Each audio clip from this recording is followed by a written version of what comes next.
years, we have been inundated with what some people call fear porn. And there's been a lot of predictions, a lot of dates that have come and gone, but I am bringing this to your attention. So the disclaimer is that just because I'm reporting on the fact that this is being reported doesn't mean that I'm saying that this is my viewpoint. But when MSN.com has this headline, NASA scientist says Earth is due for extinction level event, they're definitely prepping the masses for something.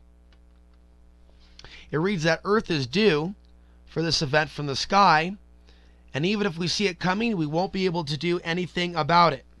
Dr. Joseph Knuth of NASA's Space Flight Center said in San Francisco at a recent meeting that large asteroids and comets, the type that could wipe out civilization, are extremely rare, but tend to hit between 50 and 60 million years apart. Given that a comet wiped out the dinosaurs 65 million years ago, one could argue that we're slightly past due. The biggest problem, he says, is that there's not a hell of a lot that we can do about it. The thing that I think about personally, by the way, I think about the changes in the Earth's magnetic field. And when we have a shields down situation where things are coming through, it's a lot more than solar radiation that's going to be affecting us directly. And then there's the work of Maurice Cotterell, who looks at longer solar cycles and the rise and fall of civilization, and changes in the sun, changes in the Earth's magnetic field, and that could very much relate directly to this, to what this NASA scientist is warning us about.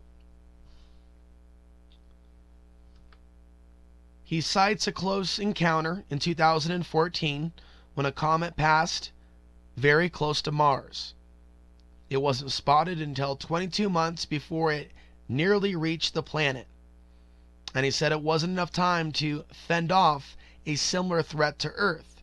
That's why he's suggesting that NASA build a rocket to be kept in storage and deployed when we know the big one is on the way. If such a rocket were kept tuned up, it could be ready to launch within a year. And it could mitigate the possibility of a sneaky asteroid coming from a place that's hard to observe, like the sun. NASA, as an institution, by the way, had nothing to say about the possibility of this non-astronomical, quote, extinction level event or events. So this is coming from a NASA scientist. And I understand there's also a lot of distrust for good reason. But sometimes we can be so distrustful that we actually distrust the truth and the warning when it comes. So let that be food for thought.